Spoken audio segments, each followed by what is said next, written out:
This is Jordan Tower with JTNEWS. Well, as we know, Rick Ross released Rather Me Than You the other day. Great album. Awesome album. I'm really enjoying it.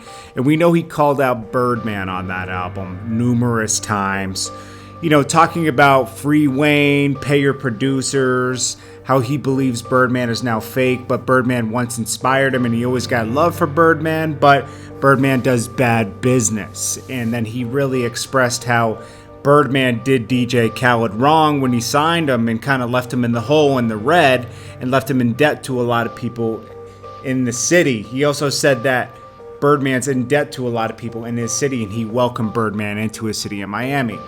But should we also say that if Rick Ross has his boys back, DJ Khaled, maybe he should give some real advice to DJ Khaled about Ace Hood? Because as we know, DJ Khaled is holding Ace Hood on We the Best right now when he's having so much success on his own, okay? Now, we don't know the full details, but we do know this, okay? Khaled signed Ace Hood back around 2008, and they released the album Gutta with Cash Flow on it, T-Pain, Rick Ross. Now, would we know Ace Hood without DJ Khaled? Probably not, okay? But Ace Hood was loyal to Khaled, okay? And he did his best, okay? And then there was a time where Ace Hood just wasn't catching because, you know, Khaled did get behind Ace Hood and pushed him and used his resources. He put him on. He got the Gutta album out in 2008, 2009, the Ruthless album. And they didn't sell that much. They did like 25,000 the first week, 20,000 the first week. You know, he had Jasmine Sullivan, Ludacris, Dream, Birdman, Lloyd. He was on Khaled's albums. He had Trey Songz, Akon, Little Boosie, Trick Daddy, all these people on the album. And it just couldn't sell, okay? So there was a point in 2009 where Khaled fell back from Ace Hood, which is understandable because it's not working. He's not obligated to like keep beating it to death, right? So then Ace Hood's on his own, still under We the Best, but he gets himself hot. He finds Hustle Hard, he works the record, he gets Hustle Hard and Go and Get It, both produced by Lex Luger. Then he has another single called Body to Body with Chris Brown. The album still only sells 26,000 copies the first week, and this is the Blood and Sweat and Tears album I'm talking about.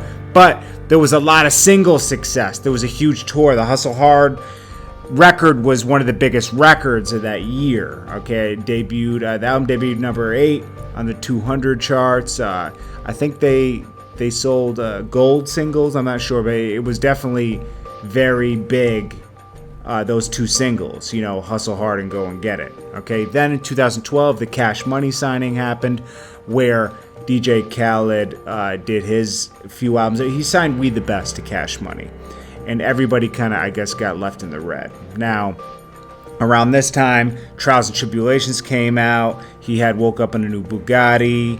Then he did the Starvation 3 and Body Bag 3 in 2014. Then I guess things got cold again, and you know, even Khaled didn't have so much success for those years to follow after the Drake On One single. After that, it was kind of stagnant for We the Best for a few years. I guess at one point Ace Hood just said, "Hey, can I please leave the label to Khaled?" And Khaled said, "Yes, if you give me $1 million," right? And you know, Ace has kept it 100. Like, he even went on the Breakfast Club and said, you know, there were times where I couldn't pay my rent and stuff around 2010 and 11, and that's where I got Hustle Hard.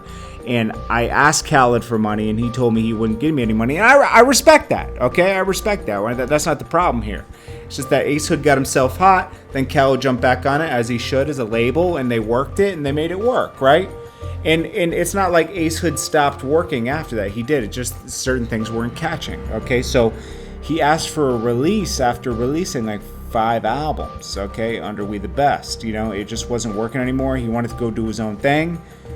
Khaled didn't want to release him. Okay, I kind of understand that's business. But then Khaled got major success with Snapchat.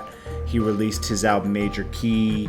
You know, when you're getting so much blessings and, you know, and still holding Ace Hood back, maybe Rick Ross needs to sit his homie down and be like, yo, you're doing the same thing to this guy that kind of Birdman did to you and some other people. You should just let him go and do his own thing. And, you know, Khaled has addressed this on The Breakfast Club. He said, you know, Ace is free to do him, but he's still only the best. You know, I guess that business got to get worked out or whatever. But, you know, he wished him the best. But, and then Ace Hood responded like, oh, if only everything was true that you're saying on The Breakfast Club. So I think Rick Ross needs to sit Khaled down and really, like, you know, just let Ace Hood go. You're getting enough success on your own. I know business is business, but also have a heart too. You know, pay it forward. Anyways, this is Jordan Tower, reporting news as much as possible daily. And let me know what you guys think. Jordan Tower Films.